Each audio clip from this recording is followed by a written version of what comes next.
Invité, un visage connu des téléspectateurs d'i24 News, Emmanuel Navon, bonsoir. Bonsoir. Vous êtes professeur de relations internationales à l'Université de Tel Aviv et on a le plaisir de vous recevoir parce que votre actualité, c'est ce livre, The Star and the Scepter, L'étoile et le sceptre, qui est paru en anglais le 1er novembre dernier, une histoire diplomatique d'Israël.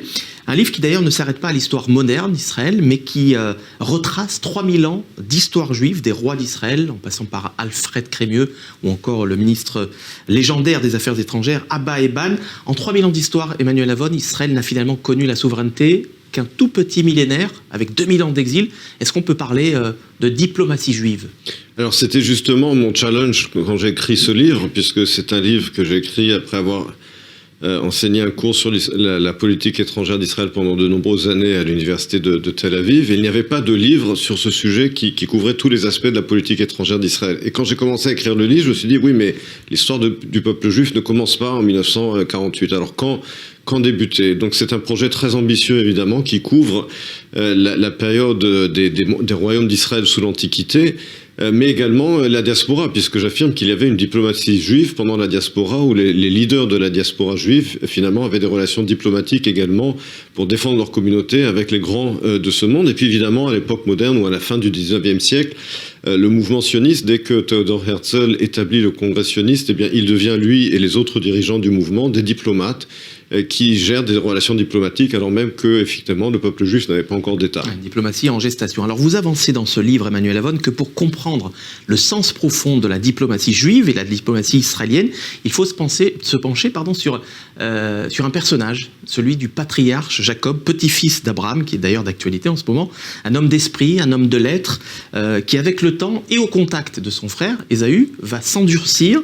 Est-ce que c'est ce va-et-vient entre spiritualité et puissance, entre foi et pouvoir, entre l'étoile et le sceptre finalement, puisque c'est le titre de cet ouvrage, qui est au cœur, qui est l'ADN diplomatique du peuple juif? Alors j'affirme effectivement, après avoir passé en revue 3000 ans d'histoire diplomatique, qu'il y a dans l'histoire du peuple juif cette tension permanente entre une aspiration à la spiritualité sans le pouvoir et de l'autre le pouvoir sans la spiritualité. D'où le titre du livre L'étoile et le sceptre, qui est inspiré d'un verset du livre des Nombres, une étoile surgira de Jacob et un sceptre d'Israël. L'étoile évidemment symbolisant la tradition et la foi, et le sceptre, le pouvoir politique. Et ce qui est intéressant dans le cas de Jacob, c'est qu'il reçoit le nom Israël après avoir prouvé sa capacité, sa volonté de se battre physiquement dans le monde réel et de ne pas être uniquement un homme de spiritualité tel qu'il est décrit dans la Genèse, contrairement à son frère Esav qui était uniquement un homme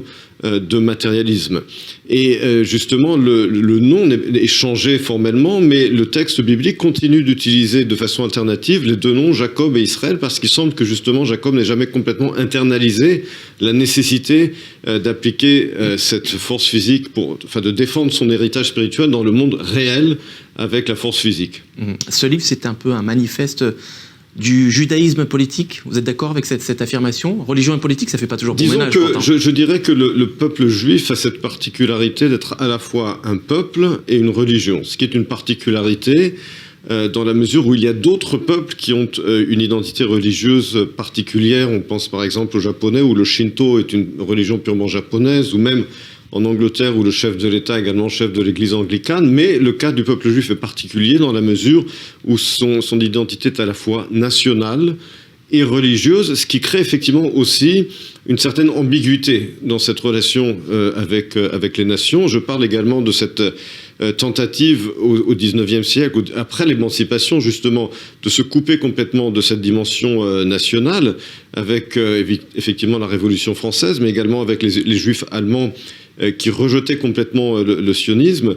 Et j'affirme justement que le mouvement sioniste, à la fin du XIXe siècle, c'est cette volonté de récupérer, de réclamer de nouveau cette composante nationale de l'identité juive. Dans les grandes lignes de la diplomatie israélienne, est-ce qu'Israël a trouvé le bon équilibre, selon vous, sur un tas de dossiers d'ailleurs, mais commençons peut-être par les Palestiniens, entre ces deux impératifs, à savoir l'étoile et le sceptre, l'éthique et la puissance? Alors je pense que ce dilemme, ce n'est pas uniquement Israël qui fait face, évidemment, mais je pense que plus on a une approche idéologique à l'histoire et de sa perception de soi-même, et plus on a du pouvoir également, plus ce dilemme est fort. On le voit par exemple pour un pays comme les États-Unis ou avec la France, ce dilemme entre la réelle politique Et les valeurs, c'est un dilemme auquel pas seulement Israël fait face, mais qui est très fort pour Israël, parce que Israël a une perception très claire de son histoire, et d'un autre côté, et un conflit qu'on connaît avec ses voisins. Et donc, dans le cas d'Israël, ce choix entre la réelle politique et les principes est encore plus difficile. On le voit pas seulement dans le conflit israélo-arabe, mais prenez par exemple récemment la façon dont Israël a été critiqué du fait de son engagement dans le conflit au Nagorno-Karabakh entre l'Arménie et l'Azerbaïdjan. Pour des raisons de réelle politique, Israël soutient plus l'Azerbaïdjan, mais effectivement pour des raisons de moralité, nous devrions être plus proches des Arméniens. Donc c'est un exemple typique, effectivement, et je pense que justement le secret de la diplomatie, en quelque sorte, c'est d'essayer de toujours trouver un équilibre qui n'est jamais facile entre ces deux éléments. Emmanuel Navon, merci d'être passé nous voir pour nous présenter ce nouveau livre, The Star and the Scepter. Vous nous avez mis l'eau à la bouche. L'édition en français, c'est pour quand la publication ? Il y a une édition française qui est prévue dès qu'on aura un éditeur. Il y a aussi des traductions qui ont déjà commencé en hébreu, en chinois, en polonais, et puis évidemment en français, dès qu'on aura un éditeur en France. Merci Emmanuel Navon d'être passé nous voir pour nous présenter ce livre passionnant d'ailleurs de géopolitique et de diplomatie israélienne.